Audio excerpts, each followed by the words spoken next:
چې مونږ شهامت مونږ هغه د دنیا ته ماتې ورکول دوی په بل چا اچوي. دا ما ډیر زړه دردوي. ټول خارج ټول اروپای مني چې افغانانو ټول دنیا ته شکست ورکو. صرف او صرف د جنرال صاحب خبره د شړونګا بابا زمون چې کوم دی دغه ورته وایي چې نه دا پنجابیان دی و خلکو او بې عقل تاسو د خپل غیرت نه دفاع وکوئ، په فخر وایي چې موږ افغانان یو، په فخر وایي چې موږ د خلک برباد کړل. بیا د الله پاک احکامو ته راشي چې الله پاک ویلي چې ته د چا طرفداري کوي چا سره ودرېږي په قیامت په ورځ به د مغو سره راودروم. نو دا ورونه چې د څوک لایف ګوري صرف دشي ته مونږ په کار د لږ ډیر هغه ویل کو چې صرف وګوري چې څوک په حق دی او څوک په ناحق دی. نو ان شاء الله ټول ته معلومیږي خو چې د چا سترګې او مزغي لغونتي سترګې پټي او مزغي ناس دي نو الله دې چې ټول رويخ شي د لایف ته چې راځي دغه شي دا زړه خبرې وکړي د خپل افغانانو کوي. د دغه ورور نوم څه ده؟ ادو ابوبکر نوم دی. ابوبکر مهرباني وکړه شاهین صاحب. ما ابوبکر ورور ته نه دغه سوال و منایسي ځوان ته په ځواني دا امر نه کوم خواهش کوم داسکه چې دغه ځوانان چې په اروپا کې دي مثلا دوی په دغه چټیات کې اخته دي چې بس څه تلویزیونونه د اروپا یا سی ان ان ورته وي دی مغه ګوري اما خپل خلکو ته نه ګوري. کله چې یو دغه ته څه پیغام ته لري دغه ته څه پیغام خو شاهین صاحب ګوره پیغام خو ځان ته داسې حق ورکوم دلته ټول مشران ناس دي پیغام مې دا و چې ته څه ورته وایې ته توصیه ورته زه دغه ورته وایم ګوره زه دغه ورته وایم چې ګوره مونږ تاسو ته نه پوهېږم چې حدیث شریف د ډیر سکالران چې کوم دی قسم کوي وای ګوره چې کوم محفل کې دی الله پاک خبره دی دی الله لپاره ته خبره کوي هلته فرشتي ته تر چټیږي ته قسم په خوړلې شي. نو مونږ اکثر دلته څو مرګلی یو چې کله را سره کینو امید مم دغه وی چې د اسلام په باره کې خبره وکړو د دین زده کول وکړو. نو دغه کوم ورونه مو چې په خارج کې دي لایف ګوري که په کابل کې دي که په خارج کې دي که په هر ځای کې دي ځان د اسلام نه خبر کی ضرورت نور نشته چې دوی د طالبان نه طرفداري وکړي د اسلام نه د ځان خبر کی چې کله دوی د اسلام نه خبر کول دوی اتوماتیکلی دوی نشي کولای چې د شینه سرغړونه وکړي. قدرمن شه ابوبکر ورور استاب خبرو کې یو لوی درد یو لوی فهم یو لوی داستان هغه خلکو ته چې څوک د طالب له حقیقت نه خبر. دا چې تا ویل د طالب په کو زړې چپلا کې یقیني همداسې ده د الله په ذات ابوبکر ورور داسې خلک پیژنم چې اوس هم په زندان کې دي چې هغه د دې په خاطر سه جهادي مبارزه په مخ ویسي خپل غوای خرڅه کړي وی ګورلای خرڅه کړي ګوره چپلا کې نسته ډوډۍ نسته په نهاره په وږي خېټه خو مګرم غلامي نه ده کړې مزدوري نه ده کړې. طالب که غلامي کولی د پنجاب تر غلامۍ زرو باره بهتره د امریکا غلامي داسې وه چې دلته په ډالرې ورکولی غلام ده که د پنجابي وي که د هندو وي که د هر چا وي خو طالب دومره قمعقل نه ده چې هغه د کلدار غلامي کوي یو ډالر تا ته پرېږدي. والله جنرال صاحب غلامي ستا نه یو څو کسان دي زه کله کله ورته وایم په افغانستان کې دي چې زه کله دا خبر ورته کوم نو هغه ماته پیغوره کوي چې ته خپل خارج کې پروت ته راشه دلته وشه. زه ورته وایم چې ګوره الله پاک که ماته کوم اوس زه داسې حالات کې یم چې مثال کېدی شي اوس دا ښه نه چې زه لایف کې ووایم خو زه مونږ چې اول د مونږ عمر کې چې څوک راغلي هغه ټولو ته معلومیږي چې کوم 2000 کال کې څوک اروپا ته راغلي هغه صرف د غریبۍ وجې نه راغلي. 2000 کال کې چې څوک اروپا ته راغلي ټول هغه د غریبانو زمن وو چې صرف د خپل د کور نفقې لپاره راغلي دي نه په سپیشل ویزو راغلي نه په هغه باندې راغلي دي. نو هغه د چپلکو خبره مې ځکه درته وکړه جنرال صاحب چې ما خلکو ته ویلي چې ګوره مونږ دلته ګورو وای دغه شي اواز دی دغه شي طرفداري کوونکو دغه شي به مونږ تاسو نه الله پاک پوښتنه کوي. ګوره ما زار وخوامه چې که څوک د جهاد غیرت نه لري د دې غیرت نه لري چې طالب سره مالي کومکو کې یو شی ورته واخلي یو چانټا یو توپاک یو کالتوس دغه بې غیرتي خو دې نه کوي چې طالب پسې سخي کوي زموږ افتخارات زموږ لاسته راوړنې دا بل چاته منسوبوي. امریکا ما ماته کړه تی پنجاب ته حواله کوي د ناټو ښکر افغانانو ماته قرباني افغانانو ورکړه په سینې بمونو افغانانو وتړل ناوېګانې له افغان زلمي نه پاتې شو پیغله نکروز لاسونه په نکروز له افغان ځوان د طالب جان نه کونډه پاتې سوه یتیم د طالب جان پاتې سو، کور د طالب جان وران سو، او ته وایې چې پنجاب ای رنګ مرګ څه دغه بې غیرتي خو طالب سره مه کوئ. او جنرال صاحب دا اوس یو کس له امریکا نه ما سره غږېده، قسم خدای دا د ټولو مخکې ویلې، وایي ما زه چې هلته امریکانو ته پیغور ورکوم څه ورته وایم چې ته له F-16 سره راغلی، طالب په یو توپک ما ته درکړه، ولې تښتې؟ پیغور والله ګوره جنرال صاحب قسم درته خورم چې همدغه خبره مو هم دلته کړې دي، همدغه شي باندې چې مونږ ته ویل مخکې به چې مونږ ته ویل چې تاسو رئیس جمهور څوک ده که نه، مخکې به چې مونږ ته ویل چې تاسو رئیس جمهور څوک ده. یو ورځ ما یو چا ته ویل چې مونږ رئیس جمهور هغه ده اشرف غني ده، ما ته په خندا مړ شو. زه خو پوه شوم چې دی ولې راته خاندي. ما ورته ویل ته ولې خاندې؟ وایي که ته رښتیا فکر کوي چې دی تاسو رئیس جمهور ده ته بیا ډېر بیعقل هلک یې. ما ورته ویل بالکل زه پوهېږم بیعقل نه یم، هېڅ موږ رئیس جمهور نه ده.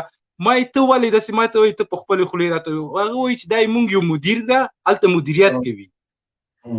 ما بالکل دی یو مدیر ده هلته مدیریت کوي. ما خو تاسو موږ ته نوم د رئیس جمهور پرېښېده، نو دغه شي باندې ټول پوهېږو. موږ دلته ټولو ته ورته وایو دوی موږ فخر هلته ما ته راځي، ما ته خوند هلته راکوي چې د لونګۍ سره وګورې، خپل لباس سره وګورې، د اسلامي لباس. بس ډېر شونه دي، وخت نه نیسم، ډېره مننه چې وخت مو راکړو. الله دې عزت وکړي. تا سلام نجات جنرال صاحب، لوک سلام دې ده. زموږ ورونه دي انشاءالله ستاسو خادمان، د تاسو د خدمت لپاره به موږ اروپا امریکا ته لیږو. دا به سفیران نه وي، دا به تاسو امیران نه وي، دا به تاسو خادمان کوي. وخت به دا ثابته کړي، 3 میاشتې 4 میاشتې وروسته به په کابل کې اسلامي نظام وي، مشر رهبري به ټول د اسلامي امارت په لاس کې، وزارت خارجه به د اسلامي امارت، ټول وزارتونه ټول موږ چا سره معاملات نه کوو. خارج ته چې څوک درلیږو هغه به د تاسو څه شی وي، د تاسو مامورین به وي، سفیر به نه وي، د تاسو خدمت به کوي، د تاسو هر درد ته به دوا درکوي، هر غم ته به مو رسېږي، تاسو به د ازادۍ ژوند په اروپا کې. موږ وطن به انشاءالله دوبۍ نه لوکس وي، چې موږ وطن جوړ وي، موږ څوک چور نه کړي. دلته خو بیا لیونیان نه وي چې دوی ته مزدوري کوو، هغه مزدوري په خپل وطن کې کوو. سفارتونو کې غله ناست دي، غله هلته به تاسو خادمان درځي انشاءالله. او په واشنګټن کې به واشنګټن کې به موږ فوجي مداخله کوو، په امریکا کې خپل فوج به بیا د امریکا د ساتلو دپاره د فوج مشر به زه یم، داسې بمبار په دې واشنګټن درته وکړم. الله خو دې په خیر راوله، الله خو دې دلته راوله، دلته چې اول باډیګارډ به دې زه وم. قربان به شم، جنتي شي. شاهین صاحب دغه اوس نامخکې چې د خوښه کې درلوده کوم یو هغه مایک د خلاص جان خان وروره بیا هم ستړی یم، چې په خیر راغلی. سلام علیکم، مهرباني وکړه مایک خلاص کړه. جوړ اوسئ. د ابوبکر هلک ولاړې، زما یو څه پوښتنې ورڅخه. خیر څه موضوع نن سبا کې دی؟ نن د موږ موضوع دا ده چې کشمیر په وردګو پورې مربوط ده که د لوګر خلکو پورې؟ نو چارسده په کوم ځای پورې بیا مربوط دی؟ دلته اوس د سره اوسګاس که شاهین صاحب دا له موضوع خبر نه ده او مخکې چې راغی جنرال صاحب هلک د اوس چې وغږېد، الله دې اوس د ابوبکر ته دنه وړکی یم او د غږ نه معلومېده څونه فصیح، څونه ښه، څونه منظم، څونه په قاعده وغږېده. او دا راغی دا د 400 ده او پنجاب یو ځای دي. نو چې ستا پاپه کېږي ته اوس نو دا ولېږه ډاکټر ته به یې ولېږو. شاهین صاحب دومره وخت هم نشته چې داسې جمپغانو سره تېر کړو. زه وروره په مخه دې ښه مکتب ووایه، تعلیم وکړه، د تعلیم وخت دی ده، یو څه زده کړه بیا الله ترس که څنګه که بده مې ورته ویلې شاهین صاحب؟ بهترینه خبرې نور هېڅ د ماشومانو سنتي م چې زده کړي ورځ یو 2-3 زره افغانۍ ګټي. زه چېرته د تعلیم وکړه دا بیا راغی، څه بیا عقل سړی ده، ځه که نه چې درته مې ویلې ځه بیا ځه دا د پوښکو دوا وخوره چې پوښک دې لږ زره کړي. بواسیر دا د کابل ملاتړ ټول بواسیر لري ښه، نو دوی هغه نه و، هغه محقق په بواسیرو 10 میلیون افغانۍ لګولي. ما نه پوهېږم چې دا د سالنګ په تونل بواسیر لګېدلي و که د ده په دې خسبمړي لګېدلي و، چې بس دا د سالنګ تونل بواسیر سیم د غومره مصرف نه پرې راځي. د محقق په دې خسبمړي باندې 10 میلیون افغانۍ داسې رقم بواسیر شاهین صاحب لکه چا چې په زور تخته کړي. مبین صاحب په دغه باندې بلسات تونل د سالنګ جوړېده، دونه پیسه وه وواله په بل ځای رابو شو. هغه ته جنرال صاحب محترم هغه ته وردګ صاحب ته هغه بیا تلجیږ نه کېده، ته متوسعه دا ده چې دا سبق وایي تعلیم وکړي دا څه سو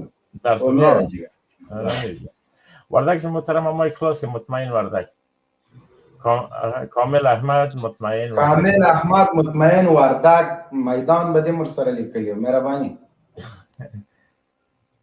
السلام علیکم. وعلیکم السلام.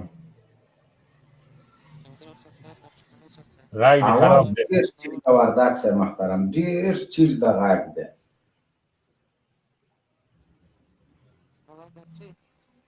غږ دې ټیټ د وردګ صاحب ډېر ټیټ درسي خو ډېر ټیټ درسي. زه دې قطع کوم وردګ صاحب دوباره چې بېرته راسي انشاءالله دغه ستونزه به دې حل شي. دا بل ورور شاهین صاحب دغه د زبیر صافی صاحب صافی صاحب مهرباني وکړئ مایک خلاص.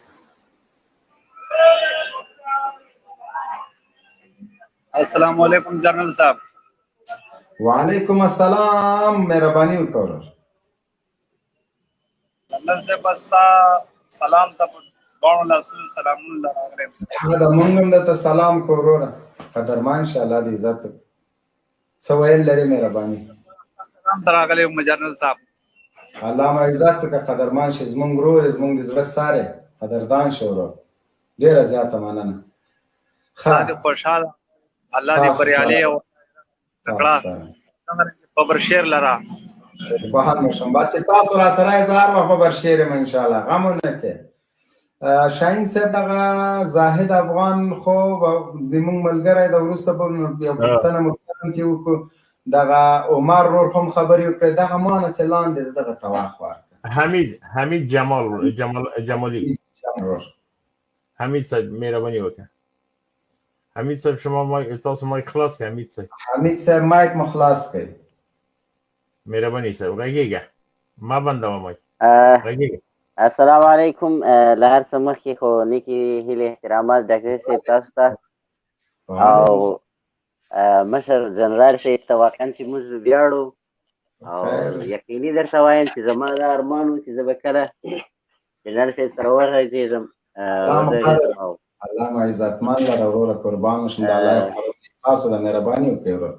مننه وروره تاسو خو زموږ د سر سترګې یې تاسو خو هغه کسانان یقینا داسې حقیقت بیانوئ چې ټوله نړۍ کې داسې څوک نه وي چې جواب به ورکړي.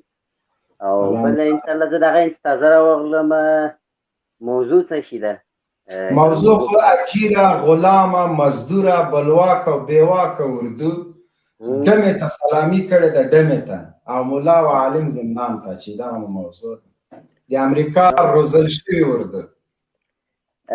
مبین صاحب زه به دا ووایم چې دا خو د نن څخه نه کېږي دا خو چې کله امریکایان راویستل دلته چې کله دوی د هغه زمانې څخه د عالم پر ضد راولاړ شوي دي او دا د دوی موخه نه ده دا یوازې د دوی موخه نه ده د دوی هدف نه دی د امریکایانو دغه هدف دی او دوی ځانو ته وروزل د دې لپاره چې عالم صحیح که عالم تبلیغ وربند که عالم ته اجازه د حق مو ورکوه طالب العلم راګیر که ظلم کوه شهیدوی او دا ظلم خو د شلو کاله کېږي دا د ډېر زمانې کېږي شروع دی پر مظلوم ولس باندې او له بده مرغه دی چې د دغه مظلوم ولس اواز هېڅ وخت نشي پورته کېدلی ځکه چې که ریاست دی که حکومت دی که کوم چوکۍ دی چې وایي موږ د ملت استازي او هغوی ټول عمر په دې شله کاله کې د دې ملت دروغ ویلي او نړۍ ته د دې ملت دروغ ویلي چې د ملت سره موږ یو هېڅ هم نه دي چې یوازې اوس زمانې کې چې تاسو یې ډاکټر صاحب یقیني اوس داسې لږ تر تاثیر لاندې رالم ځکه چې ما ډېر ارمان و چې زه تا سره وغږېږم بیا راشه وروره د مونږ هم د لایف اخرنۍ شیبې د هر وخت مو لایف په خدمت کې ده وروره انشاءالله جوړ اوسې خدای پاک مو عزت وکړه خدای پاک تاسو لري سره د ډاکټر صاحب سره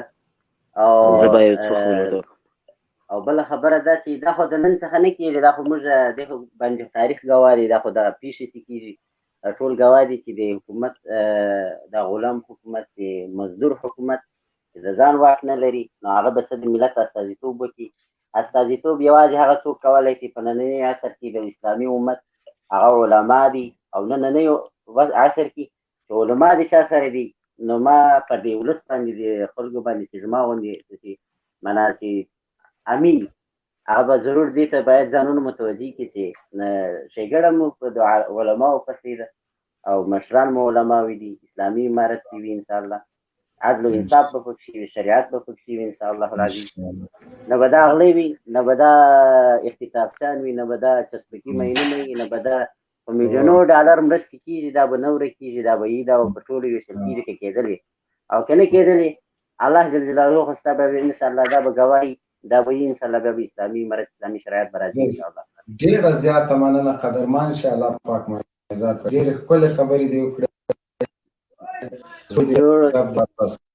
السلام علیکم.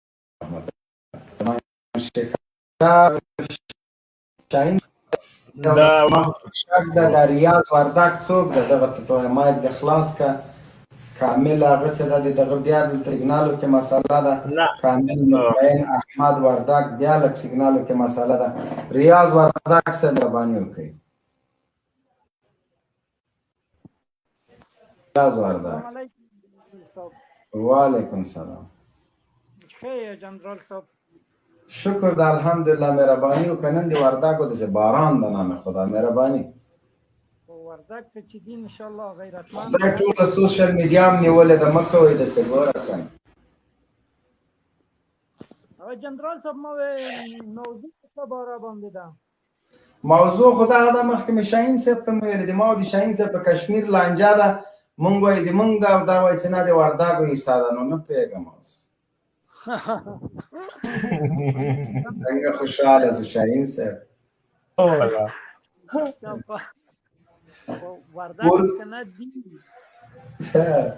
غلامه مزدوره بلواکه او بیواکه اردو په دغه منن مبارزینو هشتاګ هم ټاکلی، په دغه موضوع که څه لرې د غلامانو ته یې واورم. بله مبین صاحب دا بالکل واضح خبره ده چې غلامه اجیره بلواکه اداره ده، نو دا خنیش کېدای د افغانستان په سرنوشت باندې دوی خپل پالیسی استعمال کا یا د افغانستان په خاوره باندې د خپلواکي اعلان کا، هیڅ امکان نه لري. الحمدلله د امارت زمریان ژوندیان دي، تر اوسه مبارزه روانه ده، ان شاء الله تر قیامت به هم مبارزه وي ان شاء الله. موږ به همیشه قرباني ورکوو د اسلام لپاره او د دو مبارزې لپاره. دوی خو هیڅ واک نه لري، دوی د ځان واک نه لري چې شوا د ملک واک یا د ملک واک په لاس کې واخلي. نو ان شاء الله دا اداره به حتما رنګیږي، دا اداره به خامخا له منځه ځي. ان شاء الله یو اسلامي نظام به رامنځته کیږي، علما کرام به یو اسلامي نظام راولي. ان شاء الله په دې خاوره کې به امن پیدا کیږي، د امن فضا به ورته راځي ان شاء الله. قدرمن شه، الله پاک مو عزت وکړه. وردګ صاحب محترم، د موږ وخت زښته ډېر سو، نن تقریبا 4 ساعتو ته مو لایف هغه شو، د عمره په ژوند کې ما لایف نه ده کړی. زاهد افغان صاحب څه ویل مهرباني وکړه بیا لایف ختموم. مننه مبین صاحب، لایف قطع کا وخت بیخي وکړه، ډیره مننه. الله دې عزت قدرمن شه، الله پاک مو عزت وکړه. د ټولو ملګرو په اجازه باندې الله پاک مو ژوندي لره. د لایف خپرونو سلسله مو له نن نه وروسته بیا ان شاء الله په منظم ډول شروع کیږي. تاسو نه مو هیله او ارزو دا ده لکه څنګه چې نن مخکې له دې موږ سره د لایف په شیر کولو کې، د لایف په نورو ته رسولو کې مرسته کړې، خپله مرسته له موږ نه مه سپموئ. د اسلامي امارت په رسنیو کې ډېر محدودیتونه لري، موږ هم څوک نه پرېږدي. بار بار باوجود د دې چې کوشش کوو چې هر وخت لایف خپرونه وکړو، د موږ اکاونټونه تر بریدو لاندې دي، پروا یې نه کوو. په قصه کې نه یو، لاس خلاص څومره کولی شي ودې موږ به خپلې ورځنۍ چارې په مخ بیایو. رسنۍ دغه ازادي د رسنۍ نشته، موږ په زوره باندې دا خپل غږ جګوو. پوه شئ، دې کې تاسو موږ سره دغه مرسته ده چې د موږ لایف خپرونه ځان سره شیر کړئ، تر نورو پورې ورسوئ. د موږ روزانه که نه یو ورځ پس پیج او آیډي څه له منځه ځي. دا چې تاسو همکاري موږ سره کوئ، لیدونکي مو تر BBC، امریکا غږ او CNN هم زیات دي. الحمدلله دا تاسو مرسته ده، د تاسو همکاري ده، د تاسو له موږ سره تعاون ده. که تاسو نه یاستئ موږ هېڅوک نه یو. زموږ غږ تر نورو پورې رسول، خپل غږ رسول، د افغانانو غږ رسول، د دې مظلوم ملت غږ رسول، د طالب جان غږ رسول، د غازي ځوان غږ رسول، د دې خونړۍ انقلاب د اتلانو غږ رسول، دا زموږ او ستاسو په ټولو فریضه ده. د افغانستان د اسلامي امارت سرښندونکو مجاهدینو او غازیانو، ستاسو مرال بایللو دښمنانو نور جګړه ییز قدرت له لاسه ورکړی، او ډېر زر ده چې انشاءالله په ټول هیواد کې اسلامي نظام نافذ او د مؤمنو هیوادوالو ارمان پوره شي. زیرک اوسئ، خپل صفونه منظم کړئ چې د شر و فساد د سی آی ای او د بلیک واټر د جاسوسانو مزدورانو اخرنۍ کوډلې او بیسونه له خاورو سره خاورې کړو. بپی شی اردوی سربکف امارت اسلامی افغانستان دشمنان دین و وطن را تعقیب کنید، نگذارید تا بار دیگر این ملت مؤمن و مجاهد را با بدبختی های غم انگیز روبرو سازند. السلام علیکم و رحمت الله و برکاته. چې مونږ شهامت مونږ هغه د دنیا ته ماتې ورکول دوی په بل چا اچوي. دا ما ډیر زړه دردوي. ټول خارج ټول اروپای مني چې افغانانو ټولې دنیا ته شکست ورکړو. صرف او صرف دا د